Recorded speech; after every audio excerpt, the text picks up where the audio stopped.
안녕하세요. 저는 독일 통일 사례 분석에 대해서 발표할 생기 2기 졸업생 남유진입니다. 저는 언어랑 문학에 관심이 많아서요. 작년 북한에 의해 수업에서 독일의 언어, 문학 통일 사례를 분석하고 그를 기반으로 남북한의 통일 이후 언어와 문학 분야에서 어떻게 통일을 준비해갈 수 있을지에 대해서 탐구해 보았습니다. 네, 먼저 동서독의 분단과 통일에 대해서 간단하게 살펴보겠습니다. 독일 역사에서 분단시대라는 것은 1945년 연합군 공정으로 4개국의 분열 통치된 시점부터 서독과 동독의 대립을 거쳐서 1990년 독일의 재통일을 이룰 때까지 시대를 말합니다. 나치 독일이 제2차 세계대전에서 패전한 결과로 독일은 전쟁으로 얻은 것들을 모두 잃고 폴란드와 소련에게 영토의 동쪽을 내어주게 됐습니다. 그리고 연합국들과 소련 사이의 냉전은 독일을 분단시켜서 결국 동독과 서독이라는 두 국가가 설립되게 됩니다. 그러던 어느 날 1989년 11월 9일 저녁 7시에 동독의 정치국원이었던 샤도프스키가 정책심의에 직접 참여하지 않고 잘 모른 채 서독을 포함한 외국 여행을 당장 지금부터 자유화한다 라고 말했습니다. 그의 말실수는 TV에 방송되었고 그날 밤 11시 30분경 경계병들도 외국 여행이 자유화됐다는 말만 믿고 국경을 개방합니다. 그날 독일의 장벽이 붕괴되었고 동독 정부는 서독과 재빠르게 협상을 시작했습니다. 그로부터 약 1년 후 독일의 재통일은 1990년 10월 3일에 동독에 속하던 5개의 주들이 독일 연방공화국에 가입하는 형식으로 이루어졌습니다. 그럼 다음으로 독일의 언어 통일 사례를 분석하고 남북한 언어 통일 방안에 대해서 말씀드리겠습니다. 분단으로 인한 서독의 자유민주주의, 동독의 사회주의 체제는 언어의 차이를 가지고 왔습니다. 통일로 인해서 동서독의 주민들은 얼굴을 맞대고 대화할 수 있게 됐지만 한 대상을 지칭하는 단어가 다르거나 또는 같은 단어임에도 다양한 뜻을 가지고 있는 경우가 많아서 의사소통이 원활하지 않았습니다.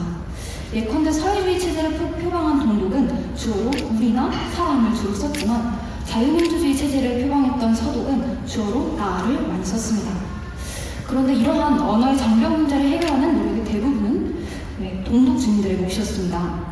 동독 주민들은 스스로가 오씨라는 것을 밝히고 싶지 않았기 때문에 서독의 자본주의 체제의 단어와 새로운 언어 습관을 외국어를 배우듯이 새롭게 배워야 했습니다.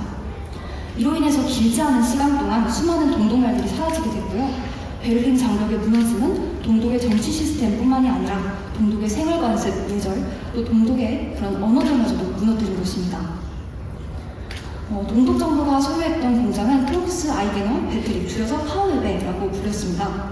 인민이 주인인 공장이라는 뜻인데요. 그런데 동독이 사라지면서 인민도 사라졌고 공장도 주인을 잃게 됩니다. 아직까지 폐허로 남은 공장도 많지만 일부 공장들은 다음 사진과 같이 대한문화공간으로 탈바꿈하기도 했습니다. 대표적으로 동독 라이프치히에서 가공식품을 만들던 낡은 외관의 인민소유 공장이 다양한 문화공간으로 활용되고 있고요. 그 당시 네오사인 간판이 아직도 보존되는 모습을 볼 수 있습니다. 인민소유 공장은 이제 실생활에 쓰이는 단어가 아니라 역사의 한 장면, 또 사라진 문화의 한 장면으로만 남아있습니다. 동독 체제를 가리키는 수많은 단어들은 사라졌지만 아직까지도 명맥을 유지하고 있는 단어가 몇 개 있는데요. 다음과 같이 음식 이름 등 사람들의 삶과 밀접한 단어들이 살아남았습니다. 이 단어들은 동독 시절의 향수를 가진 구 동독 주민들을 대상으로 한 광고 문구에서 종종 쓰이고 있고요. 또 구 동독 지역에서 실제로도 많이 쓰이고 있다고 합니다. 독일 통일 후 32년이 지났는데 동서독의 격차는 여전하지만 시간이 흐를수록 그 차이의 크기는 점점 줄어들고 있습니다. 오씨나 배씨와 같이 서로를 낮춰 부르던 말은 이제 실생활에서 거의 쓰이지 않고 있고요. 그 속에 내포된 부정적인 의미도 많이 옅어져서 단순히 서로를 구분하는 용도로만 쓰인다고 합니다. 또 구동독 주민들도 이제는 서독 사람처럼 보이기 위해서 애쓰지 않습니다. 오히려 동독 출신이라는 것에 자부심을 가지고 자신의 언어를 힘주어 사용하는 경우도 많다고 합니다. 또 서독 지역에 살다가 진학이나 구직 등의 이유로 동독 지역으로 온 젊은 서독인들은 낯선 동독말에 처음엔 잠시 헷갈려 하지만 그것을 없어져야 할 동독의 사회주의 언어가 아니라 그냥 그 지역의 사투리로 받아들인다고 합니다. 이처럼 과거 순교의 대상이었던 동독말이 오늘날에는 동독 지역의 사투리로서 독일어를 더욱 다채롭게 만드는 문화적 유산으로 인식되고 있다는 점은 매우 긍정적인 부분인 것 같습니다. 이처럼 동서독의 언어 갈등과 통합을 통해서 우리가 어떻게 남북한의 언어적 통일을 이룰 수 있을지 몇 가지 방법을 한번 고민해 보았는데요. 첫째는 동서독 통일 초기에 언어의 장벽 문제를 해결하는 대부분 동독 주민들의 몫이었기 때문에 우리 남북한의 경우에는 남한과 북한의 언어가 모두 같이 있다는 것을 인지하고 언어에 대해서 상대주의적인 태도를 가지고 함께 이 언어의 장벽 문제를 해결해 나가면 좋을 것 같습니다. 둘째로는 통일 이전에 잠시 중단되어 있는 남북 공동 결의말 큰 사전 편찬 작업을 다시 시작하면 좋을 것 같습니다. 이를 통해서 남북한의 언어적 차이와 또 북한말을 연구해서 통일 언어를 미리 준비해 간다면 통일의 그날에 더욱더 통일된 언어로 함께 생활할 수 있을 것 같습니다. 셋째로는 남한 주도의 통일 이후에 옛 북한의 공산주의 기관들과 언어들은 역사의 한 장면으로만 남게 될 겁니다. 독일이 그러했듯 그러한 공간들을 대한문화 공간으로 사용하면 좋을 것 같습니다. 마지막으로는 통일 이후 더욱 적극적으로 북한의 언어학자들과 함께 통일 한국의 방언들을 연구하고 또 언어 다양성의 측면에서 연구하고 보존하는 그런 우리가 됐으면 좋겠습니다. 다음으로는 독일 문학 통일 사례를 한번 분석해보고 남북한 문학 통일 방안에 대해서 말씀드리겠습니다. 넘겨주시면 감사하겠습니다. 독일은 예로부터 시인과 사상가의 나라로 불려왔습니다. 좌측에 보이시는 것은 독일 베를린에 있는 작가, 사상가 기념탑인데요. 괴테, 헤르만 헤세, 칸트, 마틴 루터 등 정말 전 세계에 영향을 주는 굵직한 인물들이 바로 독일 출신입니다. 또 오른쪽에 보이시는 초상화들은 다양한 작가들의 사진인데요. 괴테, 하이네, 토마스만, 하인리히펠, 빈터그라스에 이르기까지 독일 작가들은 민족의 양심, 또 보편적인 가치의 담지자로서 존경을 받아왔습니다. 때로는 정치인의 발언보다도 더 강력한 현실적인 영향력을 지녔었는데요. 그런데 동서독 통일 이후 작가의 도덕적인 권위와 사회적인 발언이 크게 위축됩니다. 이는 독일의 대다수의 작가와 지식인들이 통일을 적극적으로 지지하지 않았고 오히려 상당수가 통일에 대해서 회의적인 태도를 보였기 때문입니다.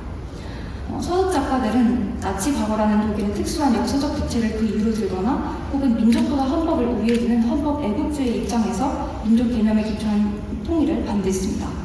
이에 반해서 동독 작가들 같은 경우에는 서독에 대한 사회주의적인 대안으로서 민주적 사회주의를 건설하는 그런 꿈 때문에 통일에 반대했습니다. 또 통일 이후에는 상당수의 독일 작가들이 동독 정보기관인 슈타지에서 정보원으로 활동한 사실이 밝혀져서 동독 작가들의 사회적 위상이 추락하게 된 것도 있습니다. 그런데 동서독의 통일 이후에 문화 담론을 생산하고 유통시키는 언론뿐만 아니라 문학이나 연극, 영화 등 예술 영역에서도 동독문화 인프라가 대부분 해체되게 되는데요. 동독 예술인들은 한낱 천식을 박탈당한 실력자로 전락하기도 했습니다. 동독문학은 주제나 문체면에서 서독문학으로 빠르게 수렴됐지만 다른 한편으로는 동독문학 유산들이 제 가치를 인정받지 못한 채 무차별적으로 매장되기도 했습니다. 과거 스탈린주의를 찬양하고 동독의 잘못된 정책까지도 맹목적으로 수용했던 사회주의 어용문학이 정리된 것은 자연스러운 일이라고 하겠지만 동독 체제의 모순과 부조리, 개혁 능력의 부재를 진지하게 비판하고 대안을 모색했던 제야문학마저도 통일 독일의 문학계에서 푸대접을 받았다는 것은 좀 많이 안타까운 사실인 것 같습니다. 이처럼 서독 비평계가 미학적으로도 세계적인 수준의 손색이 없는 동독의 제야문학마저 가혹하게 청산했던 이유는 바로 동독의 제야문학이 서독으로의 흡수 통일이 아니라 민주적으로 개혁된 새로운 동독의 건설을 꿈꿨기 때문이었습니다. 이처럼 통일 초기에는 동독의 문화 인프라가 대부분 청산됐지만 90년대 중반을 기점으로 동독 고유의 것에 대한 동독인들의 자각이 새롭게 확산되어서 부분 문화가 생성되게 됐고요. 이후 동독 문화가 통일 독일 문화장의 아방가르드 새로운 문화로 구성하게 되었습니다.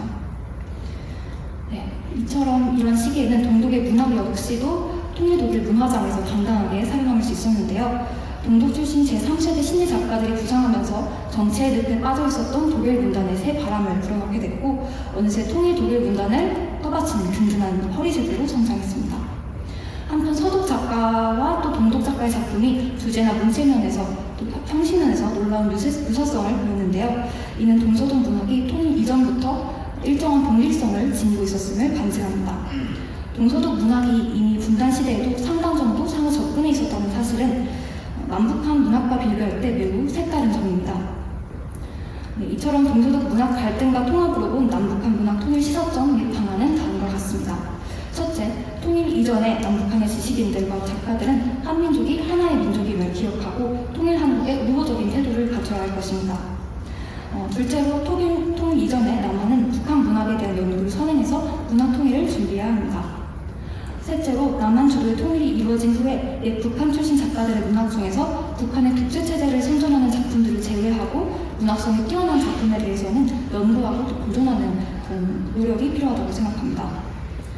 넷째로는 통일 이후 북한의 독재체제를 찬양하는 문학작품을 썼던 작가들에게 옛 북한의 문제점과 자유민주주의 체제에 또 그 가치를 교육시키고 자유민주주의 체제 안에서 그들의 문학성을 발휘할 수 있도록 지원해야 합니다.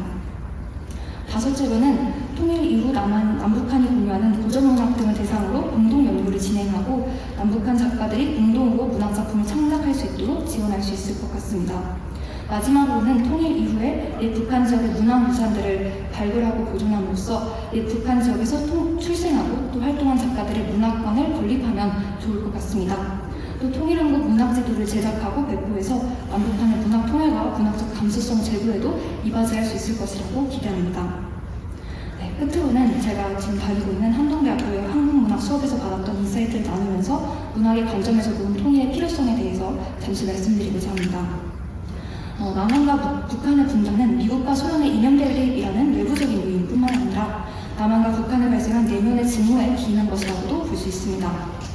분단으로 인해서 북한 문학은 주로 주체 사상을 선전하며 반동분자들을 비판하게 되었고 남한 문학은 궁극적으로 북한을 사랑하지 말 것을 주장하게 되었습니다. 그러나 이러한 내면의 증오는 상상력의 제약을 불러와서 문학의 결 현상을 야기하고 있습니다. 따라서 남북 통일을 통한 분단 문제 해결은 문학적 상상력을 제고시켜서 한국 문학의 발전을 도와줄 것이라고 생각합니다.